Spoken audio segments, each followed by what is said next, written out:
Charlie, take off those glasses. We're doing a TV commercial. But Jerry, the future's so bright here at Bourbon RV, I gotta wear shades. That's right. At Bourbon RV, we have more inventory, more parts, and even better service. We make buying fun at Bourbon RV. And if you have a problem, see the boss. Hello, I'm James Bartle with the Sullivan Independent News. We're here at the showroom of Jerry's TV, Furniture, and Appliance with one of the largest showrooms in the area for 5 Questions With. And today we welcome Dr. Tom Allen, Sullivan Superintendent of Schools. Welcome, Dr. Allen. Thank you. Dr. Allen, I understand that the Sullivan School District will be having a bond issue on the April 3rd ballot. We are having a bond issue on April 3rd. It's for a $1.2 million bond levy. And understand that is a no tax increase bond issue? It's a no tax increase bond issue. And I always get the question of how can it be a no tax increase bond issue when you're asking for $1.2 million for the school district? And the answer is our Fund 3 levy, that is the tax that the community pays in for the school district. There is some room in that levy after about 5 to 7 years to where you can fund a standalone bond in the range of about $800,000 to maybe $2 million, and we're asking for 1.2 because that's the needs that we have right now for some projects throughout the district. And it's not adding to any existing bond, so we're not trying to increase the length of any existing bond. It's a standalone bond, should be paid off in a little under 6 years. So we're going out to the community. We're trying to tell them it's not going to increase your taxes. This is something that the school district has done in the past, again, about every 5-7 years, and they've done this several times. So it's not anything that I came in new with to try with the district, but it is something that the Sullivan School District has traditionally done, and it's just that time again for us to do that. And what are some of those major projects that'll encompass that $1.2 million? Well, like I said, it'll be throughout the district, so there's a little bit of something in every district. I know at the primary school we're looking at some sidewalk issues that have settled, cracked. They hold water after rain. We just need to kind of take that out, build that back up, and it is around that playground area. So we're looking at that as a safety concern, and there's also some gaps and some tears in the rubberized surface of the playground at the primary school that needs to be repaired.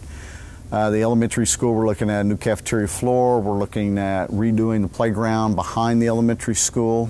It's kind of a hill playground, and we're looking at doing a lot of leveling there, bringing some fill in, refencing that area. Just again, kind of a safety issue, just to make it more safe for the kids. And that doesn't mean we're just limited to these projects, but that's kind of what we have at the forefront. Middle school, we're looking at remodeling locker rooms, remodeling the library. At the high school, we're still bouncing around some ideas, but I know the locker rooms need revamped. Maybe looking at the extension of the sidewalk from the high school to the theater, and in the gym on that stage area, there's some talk about maybe making that some additional classroom space. Haven't decided completely on that yet, but that's something we're looking at.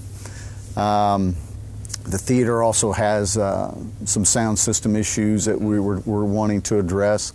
That's fairly, I don't want to say expensive, but it's not cheap to do. We want to look at our different programs, such as our agriculture program, music program, which would include both choir and band, art programs, and just look at equipment issues, because this is capital projects money.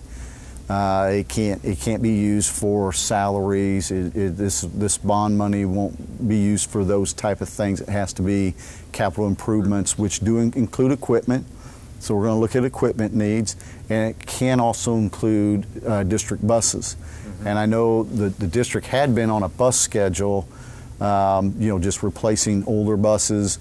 They'd kind of stopped that, I believe, about 3 years ago, but we did get a new bus this year. If we were able to get a new bus or 2 next year, we could kind of get back on that rotation schedule. And I'm afraid if we don't, there's going to come a day where all of a sudden we're going to need 3 or 4 buses in 1 year. And right now, a new full-size bus is running about $90,000. Wow. So they're not cheap. Now you can get them a little bit cheaper at times, but you're going to get close to there between the $80,000-$90,000 mark. So we're going to try to maybe get a bus out of that so we can kind of stay on schedule so it doesn't hit us hard down the line. But it's projects like that we're looking at. A lot of them have to do with safety or just something that is old and needs some attention. Mm-hmm.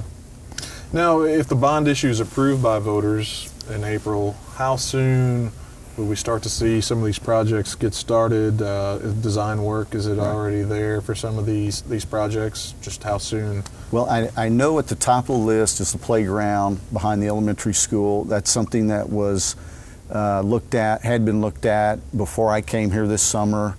I think it's kind of gotten put off because it's not a cheap project to do, and that's kind of at the top of our list. So we've went ahead and started doing some planning for that. There was a lot of it had already been done, but there were some changes that we have made on that project, and so we are looking at, if the bond passes, we can start soon after.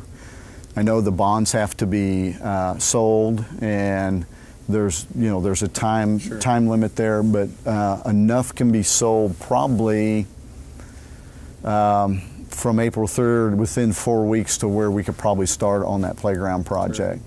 Sure. And it isn't something that we'll spend the entire amount over this summer. Mm-hmm.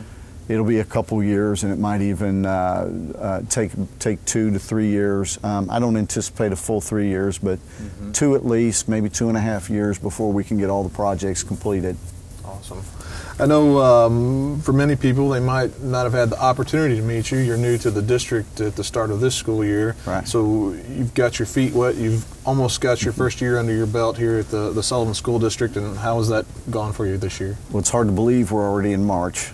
It has gone very fast, and it's hard to believe that we are almost through a school year.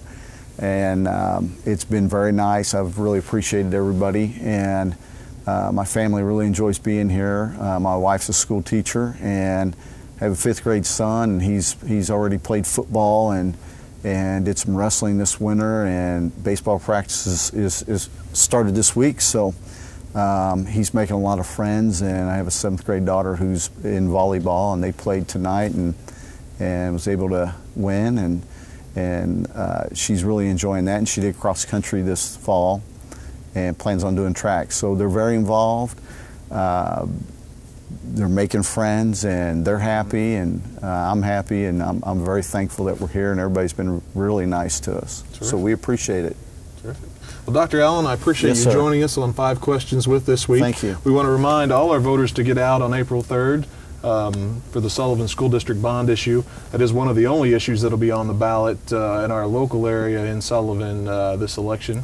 And we want to thank Jerry's TV Appliance and Furniture for allowing us to host 5 Questions with in their beautiful showroom. So stop by Jerry's today.